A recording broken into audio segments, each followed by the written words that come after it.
드디어 다윗이 예루살렘 성을 정복하는 이야기네요. 통일 이스라엘의 왕 다윗의 통치, 다윗의 황금 시대가 5장 6절에서 8장 18절까지 이루어지는데 75쪽이 되겠습니다. 하나님께서 다윗에게 큰 선물을 주시네요. 시온성을 주시네. 시온성을 주시네. 제1화 시온산성 예루살렘의 정복과 번창하는 다윗의 집이 5장 6절에서 16절에 있는데, 그동안 다윗은 주님께 온전히 순종하면서 왕국의 기초를 단단히 세웠습니다. 이제 주님께서는 다윗에게 상상을 초월하는 선물을 주시네요. 가끔 주님은 우리에게 상상 초월의 선물을 주십니다. 그게 바로 예루살렘이에요. 다윗의 통일 이스라엘 통치는 새로운 수도인 예루살렘의 정복으로 시작되고 있습니다. 예루살렘이 그동안 어떤 곳이었죠? 이스라엘 영토가 아니에요. 유다와 베냐민 그 경계에 있기 때문에 온 이스라엘의 수도로 삼기에 아주 적합한 지정학적 위치에 있었습니다. 성경에서 예루살렘은 멜기세덱 왕의 살렘으로 가장 먼저 나오죠. 주전 2000년대 전반기, 주전 2000년대, 그러니까 2000년, 주전 2000년 그 전반기까지 예루살렘은 청동기 시대죠. 성벽 도시가 되었고, 그 후반기에 가나안의 도시로 이제 비로소 들어온 거예요. 그때 예루살렘은 바로의 봉신국가였습니다. 그래서 아마르나 편지에 보면은 이제 하비루들이 막 이제 팔레스타인 전역에 그 이제 난리를 피우고 있을 때 예루살렘 왕 아브디케바나 또 라기스 왕 여러 왕들이 바로에게 이제 그 도움을 달라는 이런 편지들을 하는 그런 그 시대적 배경을 갖고 있습니다. 자, 드디어 이제 예루살렘을 정복하는데, 여러분들은 예루살렘 정복에 있어서 무엇을 기대하시죠? 와, 다윗이 얼마나 멋진 전략을 통해서 이 난공불락의 성을 정복했을까? 그리고 예루살렘에는 또 어떤 미인이 있었을까? 늘 이런 이제 세속 스토리인데, 예루살렘 정복에는 그런 이야기가 전혀 없어요. 정복 이야기는 없고 주로 대화 이야기예요. 블레셋 사람, 이제 블레셋 사람이 아니라 여부스 사람과 다윗 사이에 이렇게 대화가 오고 가는, 서로 조롱하는 이런 이야기가 이루어지고 있습니다. 그래서 6절에 보시면 왕과 그의 부하들이 예루살렘으로 가서 그 땅 주민 여부스 사람을 치료하매 그 사람들이 다윗에게 이르되, 여부스 사람들이 다윗에게 말하고 또 말하기를, 그리고 그들 생각에는 이게 다 그 생각이나 말이나 같은 단어예요. 여부스 사람들이 다윗에게 계속해서 말하는 장면이 나타나고 있습니다. 그런데 그 말 내용이 뭐죠? 너는 결코 이리로 들어오지 못하리라. 여부스 사람들이 생각을 할 때 다윗의 군대를 가지고는 예루살렘을 정복을 할 수가 없어요. 맹인과 다리 저는 자라도 너를 물리칠 것이다. 그러니까 사행과 오행을 보시면은 너는 결코, 당신은 결코 들어오지 못한다. 눈을 못 보는 사람도 당신을 물리칠 수 있다. 그리고 다리를 절어서 움직일 수 없는 사람도 당신을 물리칠 수 있다. 경멸, 그죠? 모욕, 조롱, 심리전을 하고 있는 거죠. 다윗이 그 말을 들었는데 역사가가 다윗이 들은 이 말을 여기에 기록해 두네요. 이게 뭘까요? 이게 진짜 역사구나. 그러니까 사무엘서는 사실 다윗의 죽음 이후에 기록이 된 거잖아요. 그죠? 열왕기까지 훨씬 후대인데 다윗이 여부서 성을 정복하는 때 있었던 이 대화를 역사가가 생생하게 왕조실록에서 가져와서 이 안에 담고 있는, 왜 이 대화만 여기에 담았을까요? 다윗이 어떻게 예루살렘을 정복했어요? 그 어려운 성을 보니까 다윗이 한 말은, 예루살렘 정복에 대한 하나의 클루는 단 한 행밖에 없어요. 8절에 누구든지 여부서 사람을 치거든 물 깃는 대로 올라가라. 물 깃는 대로 올라갔구나. 그래서 정복했구나. 나머지는 계속해서 다 대화예요. 이제 좀 더 이야기를 하자고 하면, 예루살렘 성은 높은 언덕 위에 있고 거기에는 수원이 없잖아요. 그러니까 수원은 기드론 계곡에서 이제 흘러내려오는 기혼샘에 있거든요. 기혼샘은 성 밖에 있었어요. 그러니까 이제 기혼샘에서 흘러 들어오는 물이 예루살렘 성지순례를 할 때 제일 참 감동적인 곳 가운데 하나가 기혼샘을 이렇게 통과해가는 45도 만세완성 열리니 내가 들어갑니다 하면서 이제 기혼샘을 통과해가는 히스기야 터널이죠. 이제 기혼샘에서 예루살렘 성 안까지 들어가는데 거기에 터널이 있었던 거예요. 그 터널을 고고학자들이 발견을 했죠. 그걸 이제 워렌 샤프트라고 하는데 수직갱도가 있는 거예요. 그러니까 그 수직갱도, 그러니까 다윗 군대가 보니까 이 시온 성은 절대 정복할 수 없는데 단 하나, 오직 하나 유일한 길이 있다면 이 수직갱도를 따라 올라가는 거구나. 워렌 샤프트를. 그러니까 어떻게 알았을까요? 언젠가 보니까 예루살렘 성에 있는 사람들이 내려와서 이렇게 물을 계속해서 퍼가는 이 장면이 보인 거예요. 너무나 우연히. 그래서 아마 요압이 이 수직갱도를 따라서 올라가서 예루살렘을 정복을 했는데, 그러니까 이 예루살렘 정복 장면은 이 세 마디예요. 여부서 사람이 말한 것, 그 다음에 다윗이 뭐라고 말하죠? 8절에 다윗의 마음에 미워하는 다리 저는 사람과 맹인들을 치라. 그러니까 속담이 되어서 맹인과 다리 저는 사람은 집에 들어오지 못하리라. 그래서 9절에 보니까 다윗이 정복을 했네요. 그리고 다윗성이라고 이야기를 했습니다. 다윗성이라고 이름을 지었는데, 이게 무슨 이야기일까요? 여기에 무슨 메시지가 있죠? 그 성경 저자가 예루살렘 정복하는데 그 군사적인 어떤 무용담과 그리고 참 기적적인 어떤 간섭을 통해서 어떻게 성을 정복했는지 이야기를 하지 않고, 여부서 사람이 계속해서 조롱하고, 그래서 다윗이 핏대가 났고 화가 났고 이거밖에 없는 거예요. 이 메시지가 뭘까요? 이 예루살렘 성은 다윗이 자기 힘으로 정복한 게 아니구나. 하나님이 우리에게 주신 최고의 선물은 우리가 애쓰고 노력하고 기도해서 받은 게 아니라 하나님이 그냥 선물로 주신 것이구나.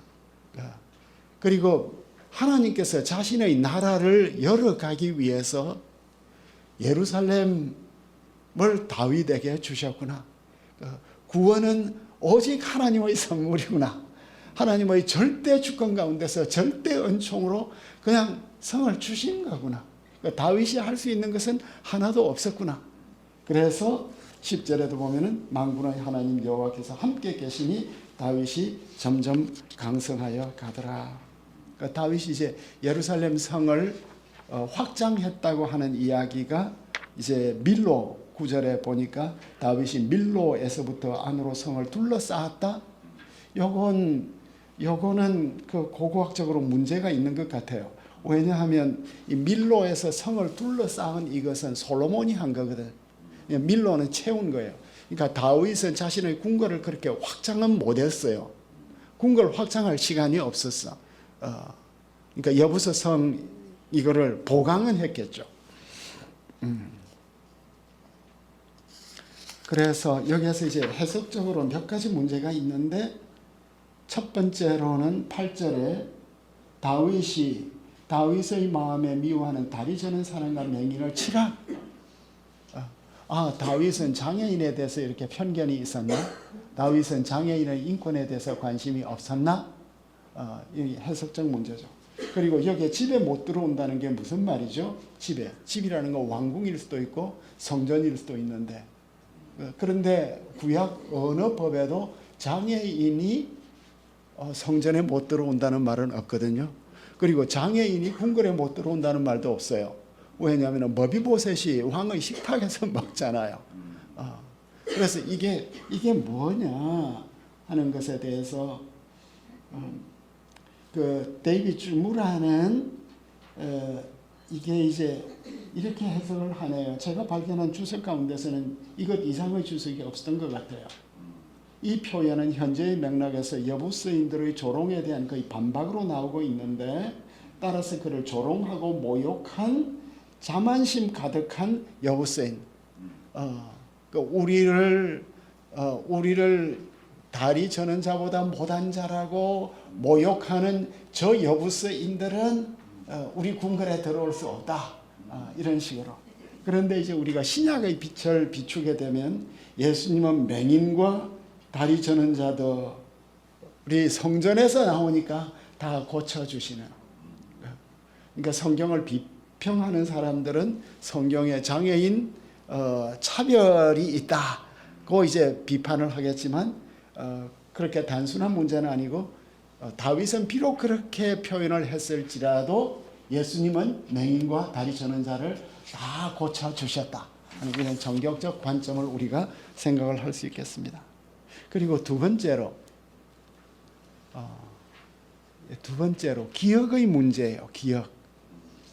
기억의 문제인데, 그 사무엘서에 보면 다윗이 그 중요한 장소마다 이름을 새로 짓잖아요. 그죠? 우리가 사무엘서에도 에벤 에셀이라는 이름을 짓고, 이제는 그동안 예루살렘 성이라는 이름은 그대로 두면서도 다윗 성이라는 이름을 짓고, 다음 5장으로 넘어가면 바알 브라심이라고 해서 또 이름을 짓고, 그 다음 6장으로 넘어가면 베레스 우사라는 이름을 짓죠. 이 이름을 짓는 것이, 지역의 이름을 짓는 것이 무슨 의미가 있을까요? 가톨릭은 이런 이름을 잘 짓는 것 같아요. 제주도에 가면 가톨릭 성지가 너무 많아졌어. 그 처음 가톨릭 그 배가 와서 파선한 그때 온 가톨릭 선교사가 누구였죠? 토마스는 개신교.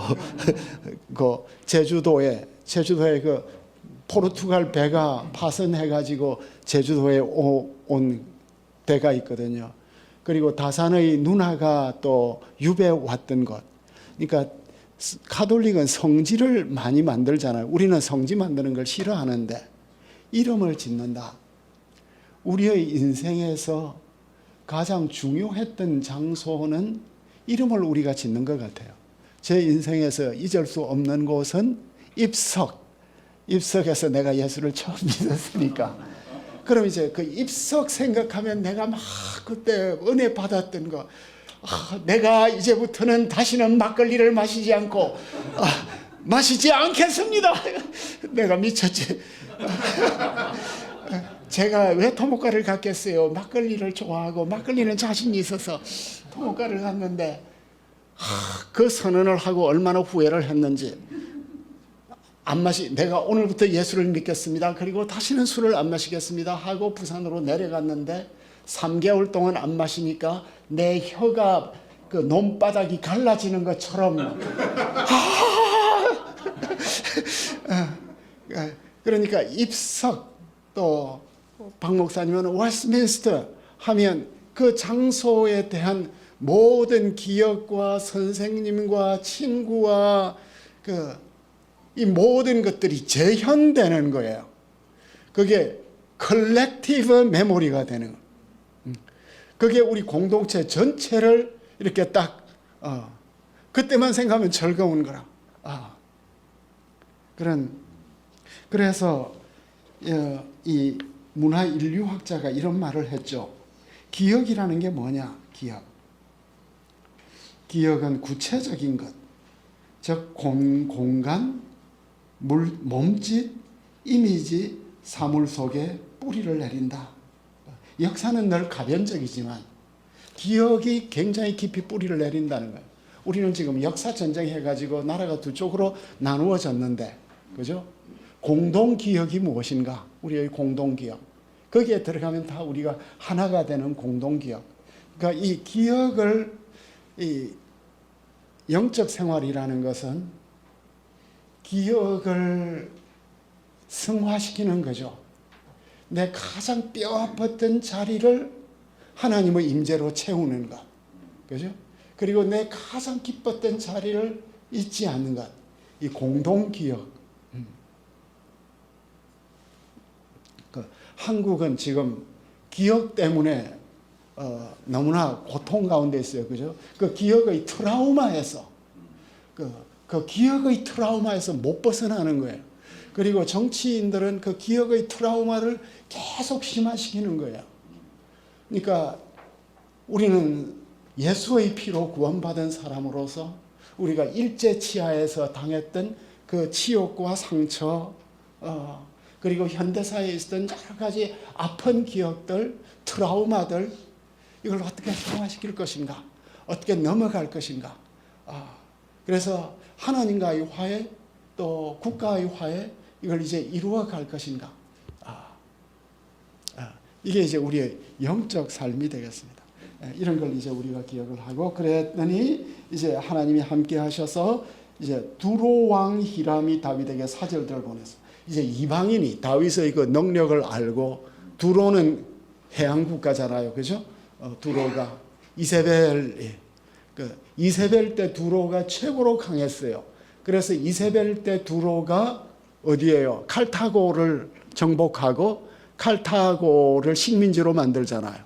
그래서 두로에서, 칼타고에서 스페인 마지막 그 요나가 도망치려고 했던 곳까지 이렇게 지중해 무역 전체를 만들었는데, 그 이사야서 60장 10절에도 그런 말씀이 있죠. 이사야 60장 10절. 이게 참 중요한 말씀 같아요. 이사야 60장 10절이 어떤 말씀이죠? 이사야. 이방인들이 와서 이사야 60장 10절에 내가 노하여 너를 쳤으나 이제는 나의 은혜로 너를 불쌍히 여길 것인즉 이방인들이 내 성벽을 쌓을 것이요 그들의 왕들이 너를 섬길 것이라. 그러니까 이방인들이 우리의 성벽을 쌓는, 이게 결국 뭐예요? 세계 선교잖아요. 그죠? 그러니까 이방인들이 하나님의 나라를 이렇게 세워가는.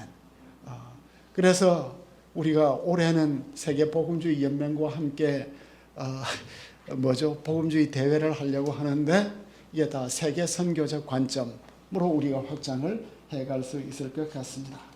그래서 드디어 12절 마지막에 다윗이 여호와께서 자기를 세우사 이스라엘 왕으로 삼으신 것과 그의 백성 이스라엘을 위하여 그 나라를 높인 것을 알았더라. 그러니까 하나님이 아무리 함께 하셔도 우리의 참 영혼이 탁하면 하나님이 이런 일을 하시는지를 알지 못하는데 다윗이 알았더라.